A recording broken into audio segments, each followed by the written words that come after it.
بسم اللہ الرحمن الرحیم الرحمن علم القرآن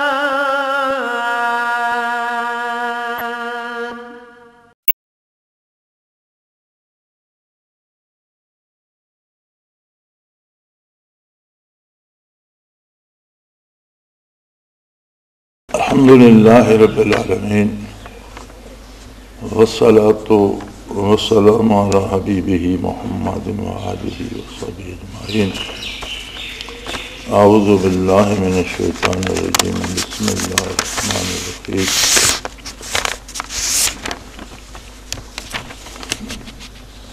نفس کیا ہے اور اس کی حقیقت کیا ہے؟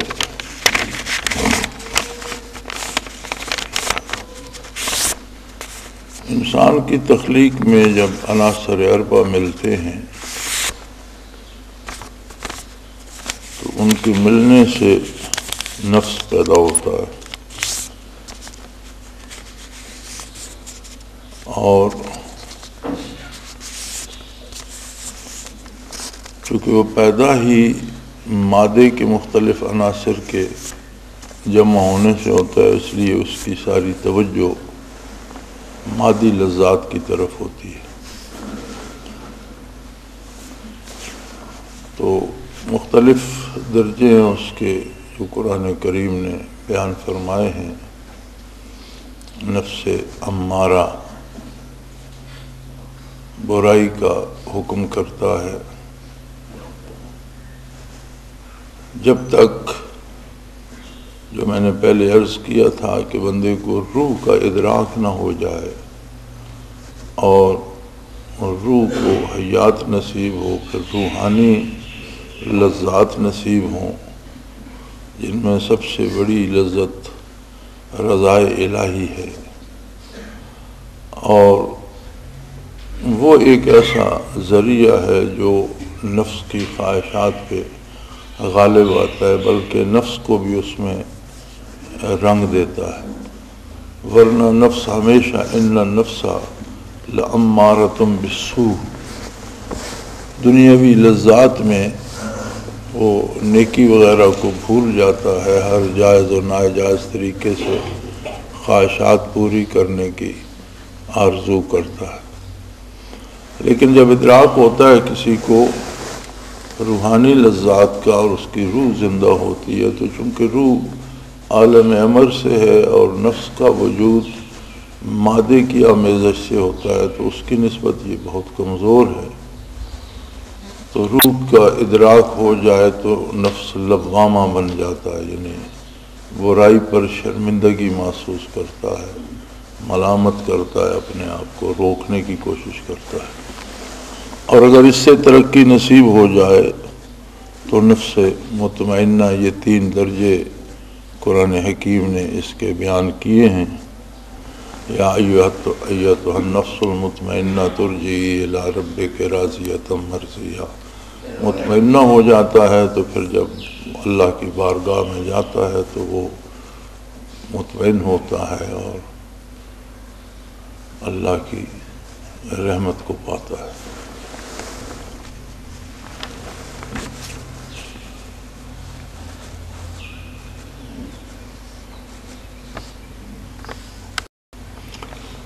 دوائر محبت کی حقیقت کیا ہے؟ اسماء، صفات اور ذات میں کیا حد فاصل ہے، اور ان میں امتیاز کرنا کیوں ضروری ہے؟ اسماء جتنے بھی ہیں وہ صفات کی نشاندہی کرتے ہیں، ہر صفت کے لیے ایک اسم ہوتا ہے جو اس صفت کی نشاندہی کرتا ہے، اور صفات وہ قوتیں ہوتی ہیں یا وہ خواص ہوتے ہیں جو کسی بھی ذات میں ہوتے ہیں۔ مثلا کسی کی صفت ہے کہ وہ خوبصورت ہے تو اس میں خوبصورتی پائی جائے گی، کسی کی صفت ہے کہ وہ خوش الحان ہے تو اسے اس میں اچھی اور خوبصورت آواز پائی جائے گی۔ اب یہ جو خوش الحانی ہے یہ اسم ہوگا، خوبصورت اسم ہوگا اور نشاندہی کرے گا اس وصف کی جو اس ذات میں ہے۔ ذات کلی طور پر الگ ہوتی ہے، صفت الگ ہوتی ہے اور اسم صفت کی نشاندہی کرتا ہے، اس کا کوئی خارجی وجود الگ نہیں ہوتا، ہر صفت کے لیے کوئی نام ہوتا ہے۔ تو یہ امتیاز از خود ہو جاتا ہے کہ ذات ذات ہے اور صفت صفت ہے۔ ایک بندہ بہادر ہے، اب بہادری اس کی صفت ہے اور ہر بندہ بہادر نہیں ہے۔ ایک بندہ دولت مند ہے اور دولت مندی اب اس کی صفت ہے، اب ہر بندہ دولت مند نہیں ہے۔ تو صفات جو ہیں وہ افراد کو ایک دوسرے سے الگ کرتی ہیں، پہچان بناتی ہیں۔ ذات باری کی ذات جو ہے اس کی صفات اس کی عظمت کی نشاندہی کرتی ہیں۔ اور ایک بات یاد رکھیں کہ ان چیزوں کی جب نسبت کسی کی طرف کی جاتی ہے تو اس کی حیثیت سے مفاہیم بدل جاتے ہیں۔ جب انسان کی طرف وہ صفت منسوب ہوتی ہے تو انسان کی حیثیت کے مطابق ہوتی ہے، اور جب وہ ذات باری کی طرف منسوب ہوتی ہے تو ذات باری کی حیثیت کے مطابق ہوتی ہے۔ جیسے ہم دنیا میں دیکھتے ہیں، ہم کہتے ہیں جی ہمارا جو یہ ہے ضلع کا افسر ہے یہ بہت جرأت مند ہے، بڑا با اختیار ہے، لیکن جب یہی بات وزیر اعظم کے لیے کہی جائے گی تو بہت بڑا فاصلہ درمیان میں آ جائے گا۔ صفت وہی ہوگی، الفاظ وہی ہوں گے، لیکن ذات کی حیثیت بدلنے سے ان کے مفاہیم اور معنی بدل جائیں گے۔ اسی طرح جب صفات اللہ کریم کی طرف منسوب ہوتی ہیں تو اس کی شان کے مطابق ہوتی ہیں، اور جب مخلوق کی طرف منسوب ہوتی ہیں تو اس کی شان کے مطابق، حیثیت کے مطابق ہوتی ہیں۔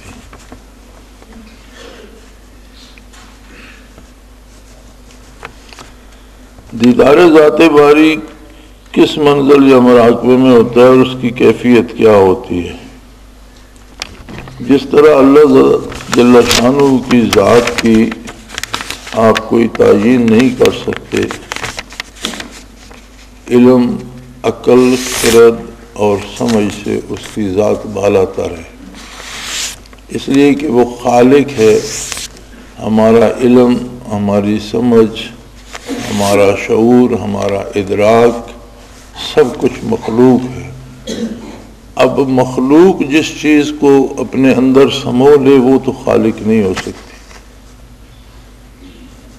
اور جو خالق ہے مخلوق اس کو سمو نہیں سکے گی۔ ذات باری کے دیدار کا ہونا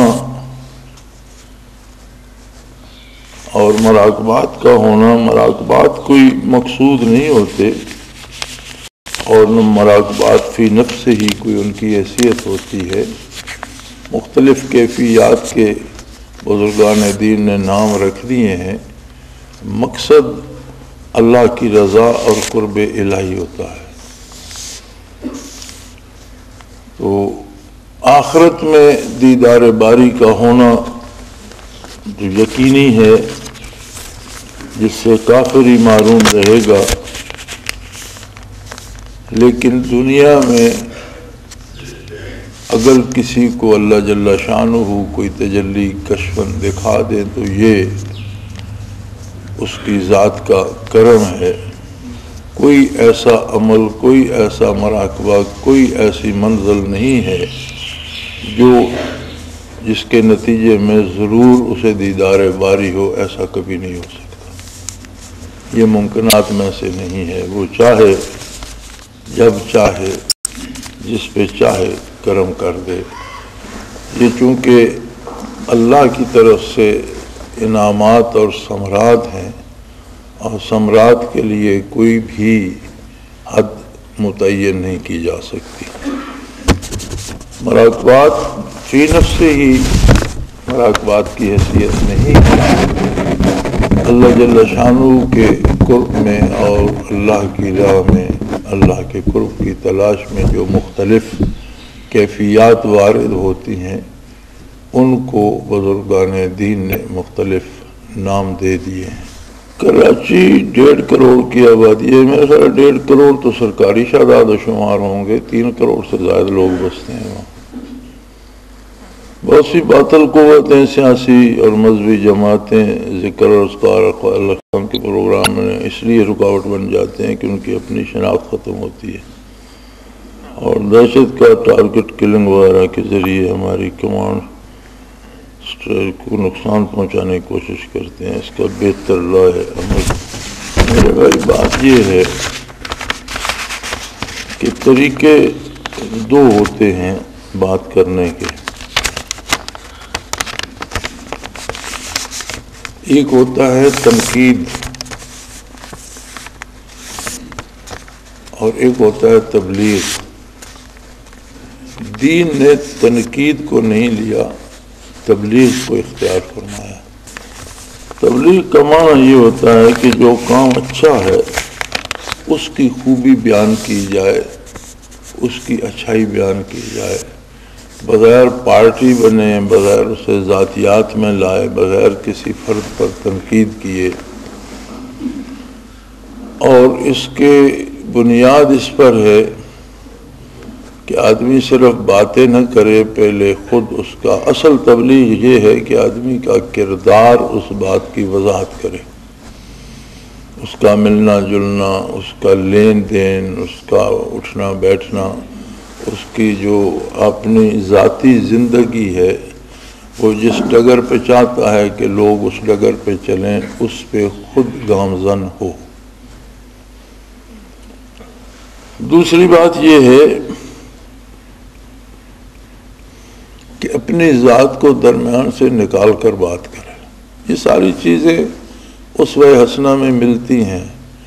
نبی کریم صلی اللہ علیہ وسلم کو جن لوگوں نے نقصان پہنچایا، ایذا پہنچائی، آپ صلی اللہ علیہ وسلم نے اپنے ذاتی دکھ کی وجہ سے ان کے لیے نہ بد دعا فرمائی اور نہ دینی تبلیغ کا فریضہ ان لوگوں سے بند کیا، بلکہ ان تک بات پہنچاتے رہے، اور جو ذاتی تکلیف تھی یا ذاتی جو دکھ پہنچا اسے خاطر میں نہیں لائے۔ دوسری بات یہ ہے کہ ایک واقعہ ملتا ہے سیرت میں کہ کوئی خاتون کسی بچے کو لائی حضور کے پاس اور شکایت کی کہ یہ میٹھا بہت زیادہ کھاتا ہے، اسے دم فرما دیجئے یا اس کے لیے دعا کر دیجئے کہ یہ مناسب حد تک جو ہے ضرورت ہے وہ تو کھائے، لیکن بالکل ہی سارا دن اس کے دانت خراب، معدہ خراب، بیمار ہو جاتا ہے۔ تو آپ صلی اللہ علیہ وسلم نے فرمایا کہ اسے کل لانا۔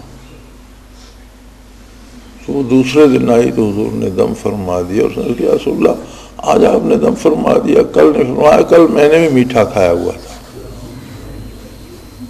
تو ایک عملی نمونہ سیرت عالی سے ہمیں ملتا ہے کہ ہم خود اگر غلط کام کریں گے اور دوسروں کو غلط سے روکنے کی بات کریں تو اس بات میں اثر نہیں ہوگا، اس میں وہ قوت نہیں ہوگی۔ دوسری بات یہ ہے کہ جب افراد کو یا جماعتوں کو تنقید کا ذریعہ بنائیں گے کہ تم ایسے ہو، تم ایسے ہو، تو وہ دین نہیں ہوگا، تبلیغ نہیں ہوگی، وہ بات ذاتیات پہ آ جائے گی، لوگ اسے ذاتی طور پر لیں گے۔ کامیاب ہونا یا ناکام ہونا یہ شرط نہیں ہے، شرط کام کرنا ہے۔ ہوگا کیا یہ اللہ کے دست قدرت میں ہے۔ کتنے اللہ کے نبی دنیا پہ آئے اور کسی ایک فرد نے ان کی بات نہیں مانی، بلکہ انہیں ظلماً شہید کر دیا گیا بات سننے کی بجائے۔ تو کوئی یہ نہیں کہہ سکتا کہ وہ ناکام ہوئے، انہوں نے اپنا جو پیغام تھا وہ پہنچا دیا اور بات پہنچانے کا حق ادا کر دیا، فریضہ نبوت کا حق ادا۔ اگر پیغام نہ پہنچاتے تو لوگ قتل کیوں کرتے؟ تو اب یہ منوانا جو ہے یہ ان پر فرض نہیں تھا کہ اتنے لوگوں کو منوا کر آنا ہے، اس کا اختیار ہر بندے کے پاس ہے، لہذا کامیابی کو اس نظر سے دیکھنا چاہیے کہ ہمیں توفیق عمل ہے، ہم اپنا کام کر رہے ہیں، یہ کامیابی ہے۔ لوگوں پہ کیا اثر ہو رہا ہے یا کتنے لوگ اس سے متاثر ہو رہے ہیں، یہ اللہ کریم کا اپنا کام ہے۔ ہر فرد کا ایک ذاتی رشتہ ہے رب العالمین کے ساتھ، ہر بندہ اس کی ذاتی تخلیق، اس کی ذاتی ملکیت ہے۔ ہر بندے کو ہر سانس وہ خود دے رہا ہے، رزق، روزی، زندگی، قوتیں یا سب کچھ وہ خود دے رہا ہے۔ اس کا ایک ذاتی معاملہ بھی ہر کے ساتھ چل رہا ہے۔ جس کے معاملات اللہ کے ساتھ بہتر ہیں وہ سمجھ جائے گا، جس کے معاملات اللہ کے ساتھ بگڑ چکے ہیں اس نے نبی کریم صلی اللہ علیہ وسلم کے ارشادات کو نہیں سمجھا، تو ہم کس باغ کی مولی ہیں کہ ہم سمجھیں کہ ہم بات کریں گے تو لوگ مانتے چلے جائیں گے۔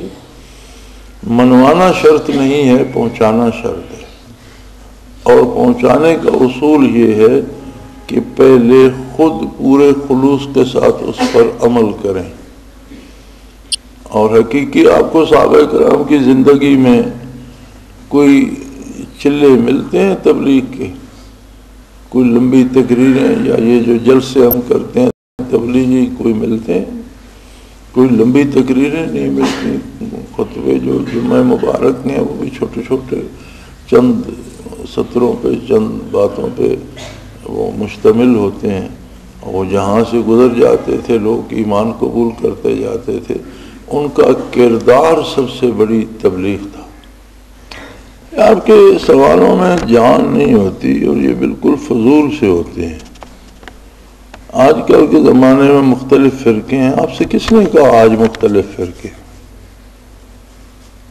دنیا میں ہمیشہ بے شمار فرقے رہے ہیں اور رہیں گے۔ جب نبی کریم صلی اللہ علیہ وسلم مبعوث ہوئے تو ایک ہی فرقہ تھا۔ ہمیشہ لوگوں کے گروہ رہتے ہیں، فرقے رہتے ہیں، ان سے کیسے بچا جائے؟ یہ تو عجیب سا سوال ہے۔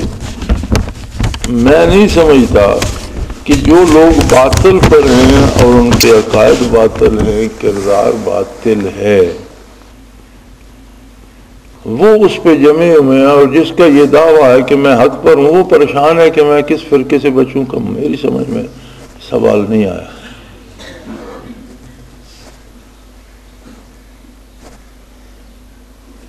میں نہیں سمجھتا کہ پریشان تو اس کو ہونا چاہیے کہ جو باطل پہ ہے، اسے مذبذب ہونا چاہیے کہ پتہ نہیں میں کیا کر رہا ہوں اور کرنا کیا چاہیے۔ اور ہمیشہ باطل پہ جو ہوتا ہے وہ مذبذب رہتا ہے، چونکہ سکون و اطمینان جو ہے وہ صرف حق میں ہے، اور باطل میں کبھی ایک فرقے میں اگر 1000 لوگ ہیں تو 1000 لوگوں کا کسی باطل فرقے کے 1000 لوگوں کا ایک عقیدہ نہیں ہوتا۔ یہ تاریخی اعتبار سے ثابت ہے کہ ہر ایک کا اپنا اپنا عقیدہ ہوتا ہے۔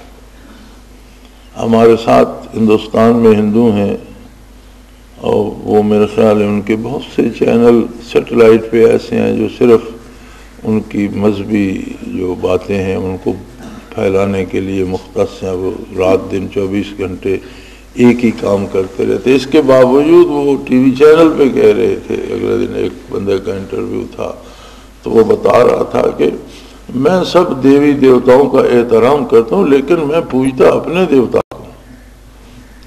یعنی انہوں نے بھی اپنی اپنی پوجا کے لیے دیوتا بانٹ رکھے ہیں، تو دوسروں کا لحاظ تو کرتے ہیں لیکن پوجا اپنے دیوتا، باپ کا اپنا دیوتا ہے، بیٹے کا اپنا ہے، بیوی کا اپنا ہے، خاوند کا اپنا ہے، وہ اپنے کی پوجا کرتا ہے، وہ اپنے کی۔ باطل میں اتفاق و اتحاد یا یک رنگی ہو ہی نہیں سکتی، تو پریشان باطل کو ہونا چاہیے۔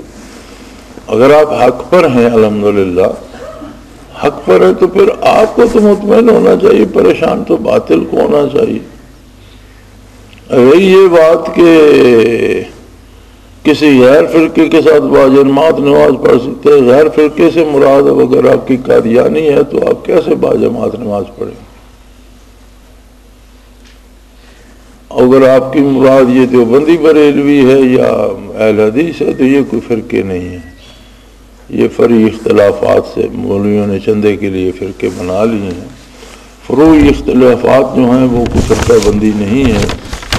اگر جماعت ہو رہی ہو تو صلو خلف کل بر و فاجر، کوئی نیک آدمی نماز پڑھا رہا ہے یا نیک نہیں ہے لیکن نماز پڑھا رہا ہے تو اس وقت کی نماز اس کے پیچھے پڑھ۔ یہ ضروری نہیں کہ آپ سمجھتے ہیں کہ یہ آدمی اچھا نہیں ہے تو اس کے پیچھے مستقل نماز بے شک نہ پڑھیں، لیکن اگر نماز کا وقت ہو گیا آپ مسجد میں پہنچے وہ نماز پڑھا رہا ہے تو اس وقت جماعت میں تفرقہ نہ ڈالیں، نماز اس کے ساتھ پڑھ لیں۔ اور جن فرقوں میں اصول کا فرق ہے وہ نہ آپ کو اپنی جماعت میں یا اپنے عبادت خانے میں گھسنے دیں گے نہ آپ وہاں جائیں گے۔ تو یہ دونوں سوال آپ کے وہ کیا کہتے ہیں ہمارے کاشتکار لوگ بے فضول ہیں۔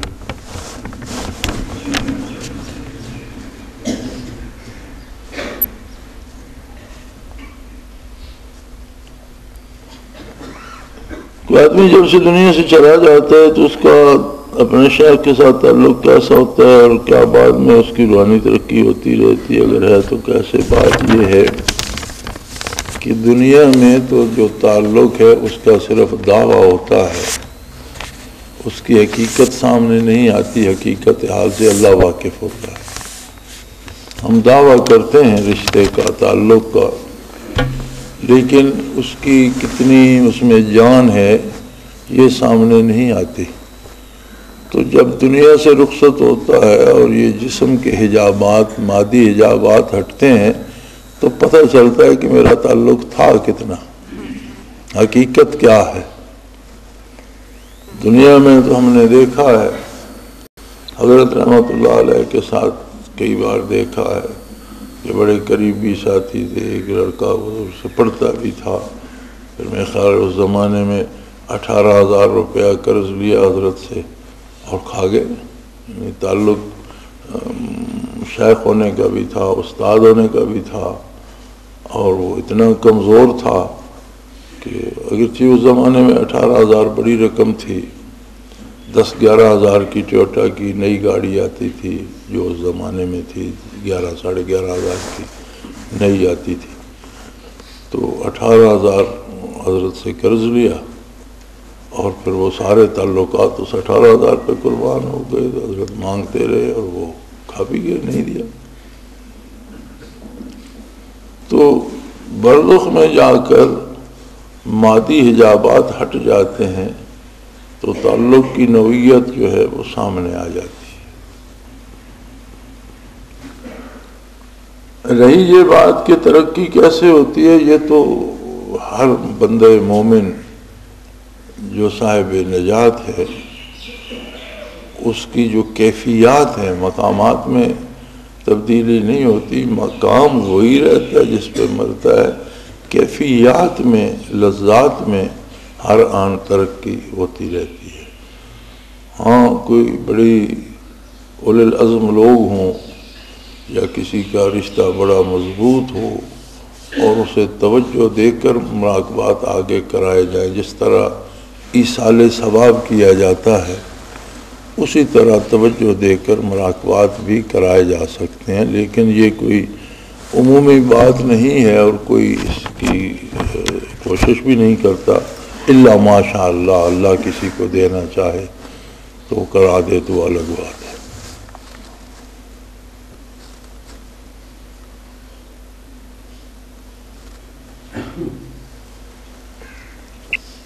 حضرت صاحب کے دربار میں کہ جانے کے بارے میں کوئی روشنی ڈالیں، کیا ان سے فیض حاصل ہو سکتا ہے؟ حضرت رحمۃ اللہ علیہ کا ایک ارشاد موجود ہے، آپ نے فرمایا کہ جن لوگوں کو میں جانتا ہوں، جن سے میں واقف ہوں، اگر وہ میری قبر پر آئیں گے تو اچھی بات ہے، لیکن جس نے فیض حاصل کرنا ہے وہ میرے پاس نہ آئے، اپنے شیخ کے پاس جائے۔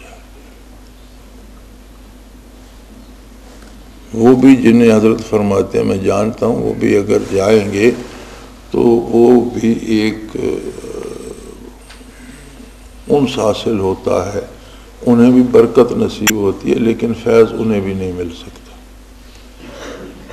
فیض حاصل کرنے کی ذمہ داری شیخ کی ہوتی ہے جو موجود ہوتا ہے دنیا میں، اور جو دنیا سے پردہ کر جاتا ہے اور اپنی جگہ کسی کو متعین کر جاتا ہے تو اگلی ذمہ داری اس کی ہوتی ہے۔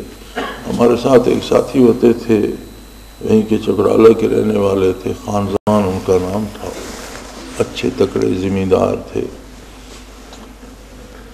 کاشتکاری ہی پیشہ بھی، خوبصورت جوان بھی تھے۔ تو اس وقت حضرت رحمۃ اللہ علیہ کے ساتھ ہم پانچ چھ ساتھی ہوتے تھے، یہی جماعت تھی کل۔ تو انہیں مشاہدہ بھی تھا کہ انہیں کوئی کام پڑا، لاہور ہائی کورٹ میں جانا پڑا، تو اپنا کام سے فارغ ہو کر پھر وہ داتا دربار گئے۔ آدمی ان پڑھ تھے، تو وہاں انہوں نے دیکھا کوئی دیوار کو چوم رہا ہے، کوئی قبر کو سجدہ کر رہا ہے، کوئی کچھ کر رہا ہے، کوئی کچھ کر رہا ہے۔ تو واپس جب آئے تو حضرت رحمۃ اللہ کی خدمت میں بھی موجود تھا، تو انہوں نے وہ ساری بات عرض کی کہ میں تو داتا صاحب کے پاس حاضر ہوا تھا، تو وہاں تو میں نے دیکھا کہ لوگ قبر کو سجدے کر رہے ہیں اور کوئی دیواروں کو چوم رہا ہے، مختلف ناجائز حرکات کر رہے ہیں، تو بڑی پریشانی ہوئی۔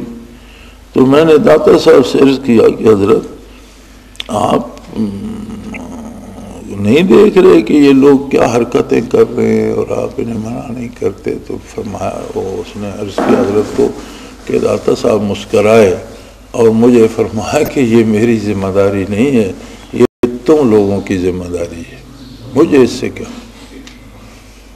تو حضرت نے فرمایا بھی تم پڑھے لکھے تو نہیں ہو، لیکن چونکہ بات داتا صاحب کی اس لیے علمی بات ہے، جو دنیا سے اٹھ جاتا ہے وہ دنیا کے اعمال کا مکلف نہیں رہتا، کوئی گناہ کر رہا ہے یا نیکی کر رہا ہے یا کیا کر رہا ہے یا کیا نہیں، اسے اس سے غرض نہیں ہوتی، یہ ذمہ داری اس کی ہوتی ہے جو دنیا میں موجود ہے۔ تو انہوں نے سچ فرمایا، جب تک دنیا میں تھے تبلیغ حق کرتے رہے، جب دنیا سے اٹھ گئے تو روح تو مکلف نہیں رہتی کہ وہ تبلیغ کرے یا کسی کو برائی سے روکے یا کسی کو نیکی کی تبلیغ کرے، یہ اس کی ذمہ داری نہیں ہے، اب یہ اس کی ذمہ داری ہے جو دنیا میں موجود ہے۔ تو انہوں نے سچ فرمایا، چونکہ وہ دینی علم تو نہیں رکھتا تھا، دنیا میں بھی پڑھا لکھا نہیں تھا، تو ویسے جو آدمی ہوشیار اور سمجھدار ہوتے ہیں ان میں تھا۔ تو حضرت نے فرمایا کہ انہوں نے وہی آپ کو شرعی اور علمی جواب دیا ہے، اور انہوں نے سچ فرمایا۔ جب دنیا سے اٹھ گئے تو پھر وہ اس بات کے مکلف نہیں رہے کہ کون کیا کر رہا ہے، تو جو لوگ آپ دنیا میں موجود ہیں وہ مکلف ہیں کہ انہیں سمجھائیں کہ غلط کیا ہے اور صحیح کیا ہے۔ کیا روحانی طور پر شیخ سے پوچھنے کے بعد کوئی صاحب مجاز کسی ساتھی پر پابندی لگا سکتا ہے؟ کشف پر پابندی یا مناظر پر؟ صاحب مجاز جو ہوتا ہے وہ ایک مخصوص حد تک ذکر یا مراقبات کرانے کا اہل ہوتا ہے، اس سے زیادہ اس میں اہلیت نہیں ہوتی، نہ اسے دی جاتی ہے۔ اگر کسی صاحب مجاز کو کسی کی بات پسند نہیں آئی تو وہ زیادہ سے زیادہ اس کی شکایت کر سکتا ہے، شیخ تک بات پہنچا سکتا ہے جس کی ذمہ داری ہے۔ اب اس کی ثوابدید ہے کہ وہ کیا کرتا ہے۔ یہ تصوف میں ڈکٹیٹرشپ ہے، اسلام میں سرے سے ڈکٹیٹرشپ ہے۔ آپ کسی کو ملک کا سربراہ اور امیر المومنین بنا دیتے ہیں تو وہ مشورے کا تو پابند ہے، لیکن مشورہ ماننے کا پابند نہیں ہوتا، مشورہ سننے کا تو پابند ہے کہ شاورہم فی الامر، کہ ان سب سے مشورہ کرے، شورا بنائے، لیکن فیصلہ اس کا ذاتی ہوتا ہے، وہ مشوروں کا پابند نہیں۔ یہ پابندی نہیں ہوتی کہ جو مشورہ دیا گیا وہی مانے، اگر یہ پابندی ہو تو پھر اختیار اس کے پاس تو نہ رہا، پھر تو مشورہ دینے والے کے پاس چلا گیا۔ تو صاحب مجاز ایک نمائندہ ہوتا ہے، بڑا چھوٹا سا نمائندہ، جس کو محدود اختیارات دیے جاتے ہیں ذکر کرانے کے یا تبلیغ کرنے کے یا ایک خاص حد تک مراقبات کرانے کے، اور بس۔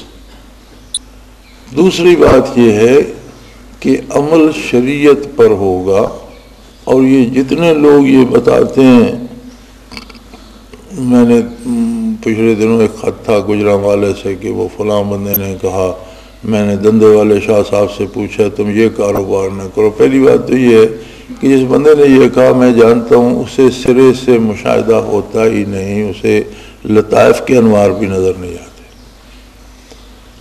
اب اسے دندے والے شاہ صاحب سے پوچھنے کی کیا ضرورت تھی؟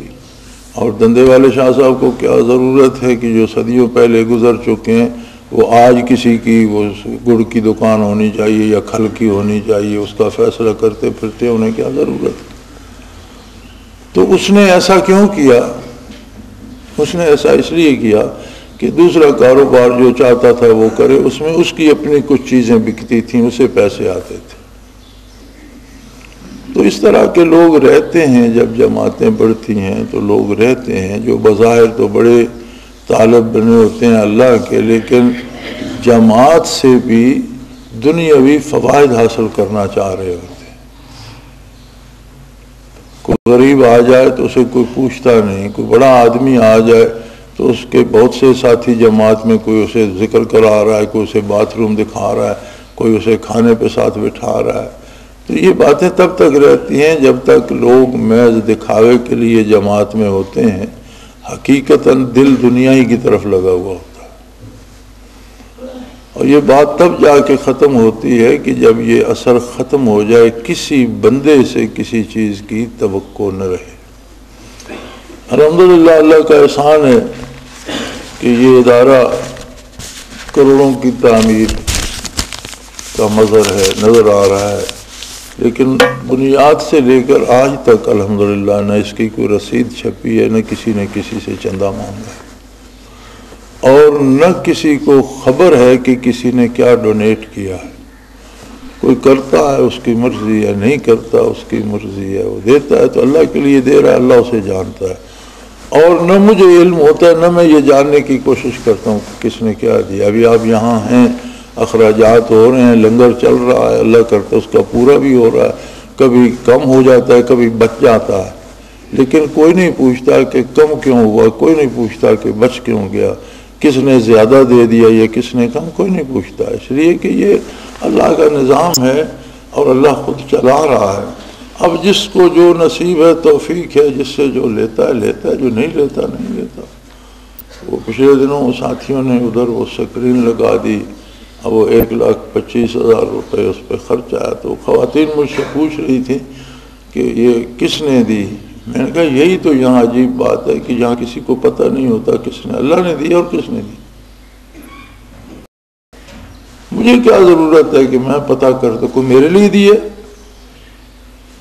اگر اللہ کے لیے دی ہے تو اللہ کو پتہ ہے، وہ جانتا ہے، وہ خود اسے اجر دے گا۔ مجھ سے تو ساتھیوں نے پوچھا کہ یہاں سکرین لگا دیں، لگا دیں، اچھی بات ہے، انہوں نے لگا دی۔ اور یہ بھی میں نے ویسے ہی پوچھ لیا ساتھی سے جو لگانے آیا تھا کہ کتنا اس پہ خرچ آیا ہوا، کہ جی اس کو 1.25 لاکھ کے۔ ٹھیک ہے، الحمدللہ، اللہ قبول کرے، بات ختم۔ یہ پوچھا کہ بھئی یہ پیمنٹ میں نے کرنی ہے تو بتاؤ، جی نہیں ہوگی تو اچھا ہوگا۔ میں نے چونکہ کہا تھا یہاں لگا دو، تو یہ مجھے پوچھنا چاہیے تھا کہ اس پہ کتنا خرچ آیا اور وہ پیمنٹ لے لو۔ انہوں نے کہا جی نہیں، احباب نے پیمنٹ کر دی۔ بہت اچھا کیا، اللہ قبول کرے۔ اب اس سے آگے میں الحمدللہ ممبر پہ بیٹھا ہوں، بابو میں نہیں جانتا کہ کس نے اس میں کتنے پہ، اور مجھے جاننے کی ضرورت بھی کیا ہے؟ میں نے کیوں اجر دینا؟ یا مجھ پر انہوں نے احسان کیا، اللہ کے لیے دیا، اللہ جانتا ہے۔ میری ذات کے لیے لوگ کو کپڑا لے آتا ہے، کچھ اپنی محبت میں لوگ چیزیں، میں نہیں جانتا کون لایا کون نہیں لایا، اور نہ مجھے یہ جاننے کی ضرورت ہے۔ کوئی اپنی محبت میں دیتے ہیں کہ خدمت کرنے اللہ اجر دے گا، تو اللہ جانے، وہ جانے، مجھے کیا، میں نے دینا کیا ہے انہیں۔ اور اگر شیخ اس بات پہ آ جائے کہ جو کپڑوں کا جوڑا لایا اسے توجہ ملے، اور جو غریب اپنے کپڑے بھی نہیں بنا سکتا وہ شیخ کو کیا دے گا، اسے توجہ ہی نہ ملے، تو پھر کیا فائدہ؟ پھر دین تو نہ رہا، یہ تو پھر کاروبار ہو گیا کہ کوئی جو چیز دے وہ کچھ لے لے، اور جو کچھ نہ دے اسے کچھ نہ ملے۔ تو یہ نہیں ہوتا، بلکہ اگر کوئی کرتا ہے تو اپنے اللہ کے لیے کرتا ہے، اور اللہ اسے خوب جانتا ہے۔ اور جو لوگ یہ ہیرا پھیری کرتے ہیں جی میں نے کشف میں پوچھا اور حضرت نے بڑے حضرت نے بتایا اور فلاں شاہ صاحب نے بتایا اور فلاں نے، یہ سب جھوٹ بولتے ہیں، اور انہیں ابھی وہ لذت ایمان نصیب ہی نہیں ہوئی، بلکہ یہ ایک جماعت سمجھ کر اور اس میں سے دنیاوی فائدے حاصل کرنے کے لیے اس میں گھسے ہوئے ہیں۔ اور ایسے لوگ بڑے ہی حسرت سے دوچار ہوں گے جب موت آئے گی، جب آخرت میں جائیں گے، کہ تمہیں جہاں دین بٹ رہا تھا وہاں بھی تم دنیا ہی کی تلاش میں گئے۔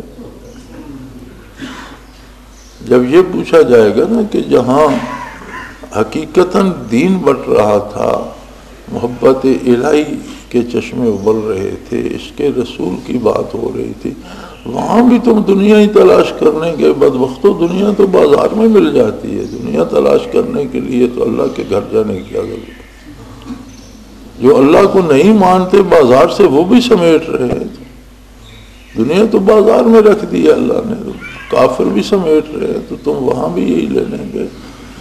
پچھلے دنوں دیکھ رہا تھا حیات الحیوان، علامہ ضمیری رحمۃ اللہ تعالیٰ علیہ نے 2 جلدوں میں بہت بڑی کتاب لکھی ہے، الف سے یا تک الفابیٹیکلی حیوانات کے نام لکھ کر ان کی خصوصیات، ان کی طبی خصوصیات، ان کی زندگی، عمریں، موت، ان کی عادات، ان کی حلت و حرمت، ان کا توالد و تناسل، جو انہیں پتہ چلا انہوں نے اس کے متعلق، ہر جانور کے متعلق بھرپور اس میں جمع کی ہیں چیزیں۔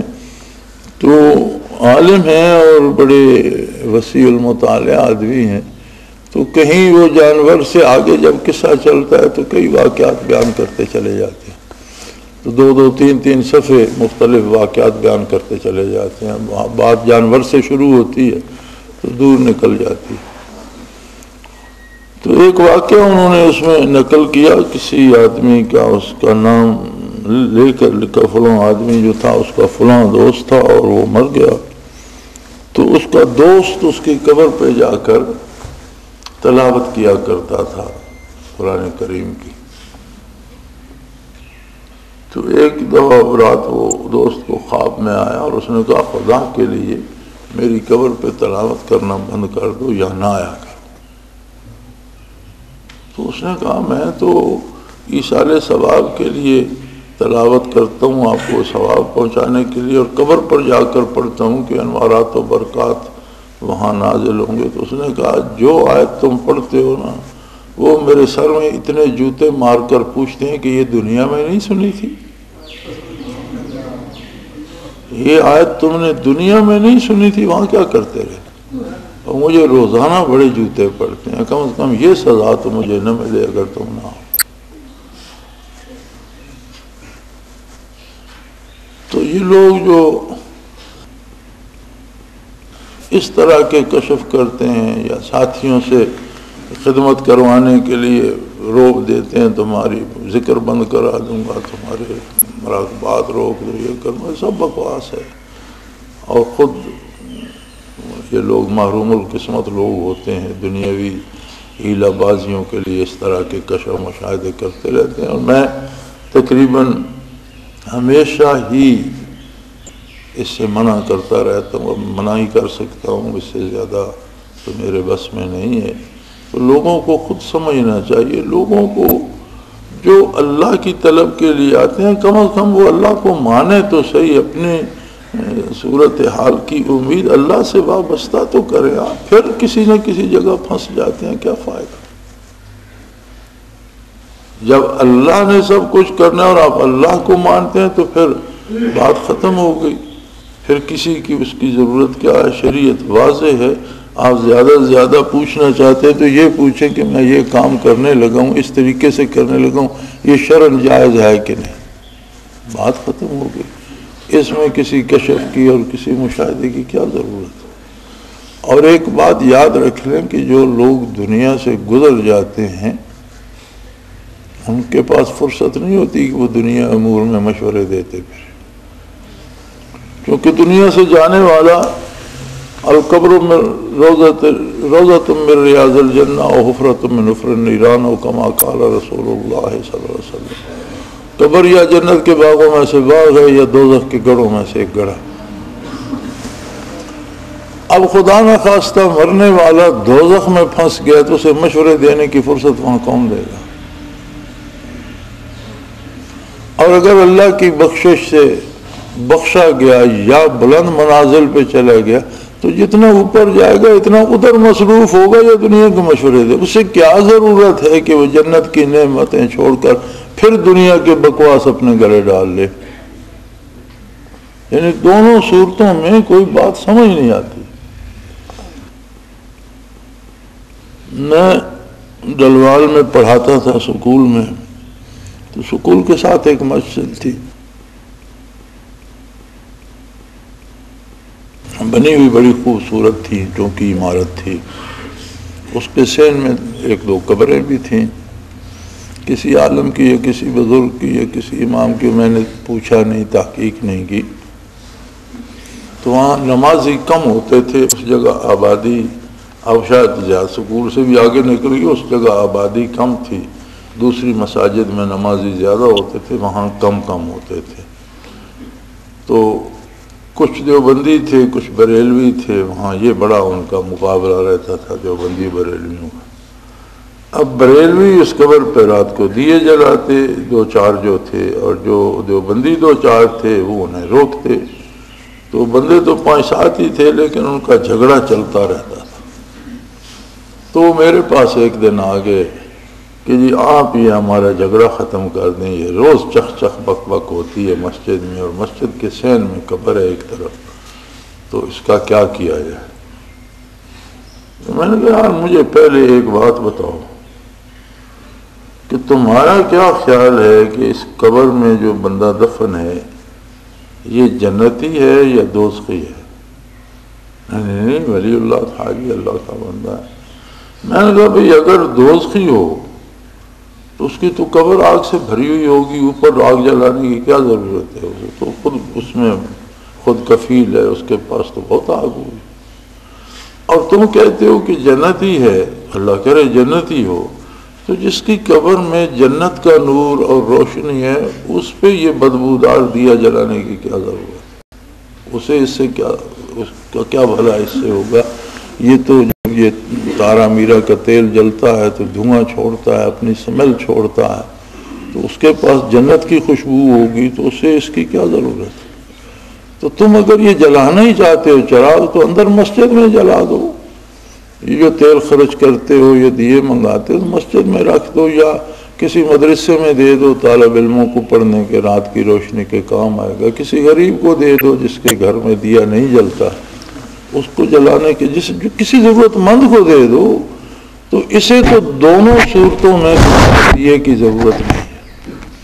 تمہارے خیال کے مطابق اہل جنت میں سے ہے تو پھر تو بالکل ہی اسے اس کی ضرورت نہیں ہے، بلکہ دیا بجھ بھی جائے تو وہاں جو تیل گرا ہوتا ہے اس کی سمیل وہاں قبر کے قریب سے گزرنے نہیں دیتی۔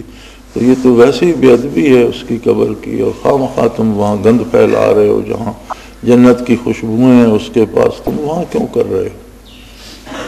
تو وہ دونوں مطمئن ہو کر چلے گئے، کہنے کہ جی ٹھیک ہے ہم قبر کو صاف بھی کر دیں گے اور اسے تیل شیل صاف کر دیں گے، آئندہ ایسا نہیں کریں گے۔ تو مرنے والے کو ان دونوں حالتوں میں کسی دنیاوی معاملے سے کوئی غرض نہیں ہے، اسے کیا ضرورت ہے؟ وہ کیوں دخل دے گا؟ وہ کیوں کہے گا؟ اگر جنتی ہے تو وہ جنت کو چھوڑ کر یہاں کی باتوں میں الجھے گا، اگر دوزخی ہے تو وہ اسے ادھر دیکھنے ہی نہیں دیں گے، وہاں اس کی اپنی مصروفیت اتنی ہوگی، یہاں کو حکومت کے حوالات میں چلا جائے تو اسے دنیا و مافیا بھول جاتی ہے، تو جہنم میں کس کو پیچھے کی باتیں وہ کرنے دیں گے کہ اسے مشورے دے؟ تو یہ سب فضول ہے میاں۔ بات سیدھی ہے، عبادت اللہ کی، طریقہ محمد رسول اللہ، کوئی تیسری ذات درمیان میں نہیں ہے۔ حکم اللہ کا ہے، طریقہ نبی کریم صلی اللہ علیہ وسلم کا ہے۔ کسی سے پوچھو، صاحب مجاز سے پوچھو، مجھ سے پوچھو، شیخ سے پوچھو، کسی عالم سے پوچھو تو پوچھنے کی بات یہی ہے کہ اس میں اللہ کا حکم کیا ہے اور اس کے کرنے کا طریقہ حضور نے کیا بتایا. کسی نئے کشف سے کوئی نیا دین دریافت ہونے والا نہیں. وآخر دعوانا الحمدللہ رب العالمین. الحمدللہ رب العالمین والصلاة والسلام علی حبیبہ. اللہم ربنا لا تقتلنا بغضبک ولا تهلكنا بعذابک ربنا لا تسلط علینا انت ولینا فی سفرنا وذرنا فی مالنا واہلنا انت ولینا فی الدنیا والآخرہ توفنا مسلمین والحقنا بالصالحین. اللہم انصر الاسلام والمسلمین. اللہم اید الاسلام والمسلمین. اللہم اعز الاسلام والمسلمین انک علی کل شیء قدیر. وصلی اللہ تعالی علی حبیبہ برحمتک یا اللہ اللہ اللہ اللہ اللہ اللہ اللہ اللہ.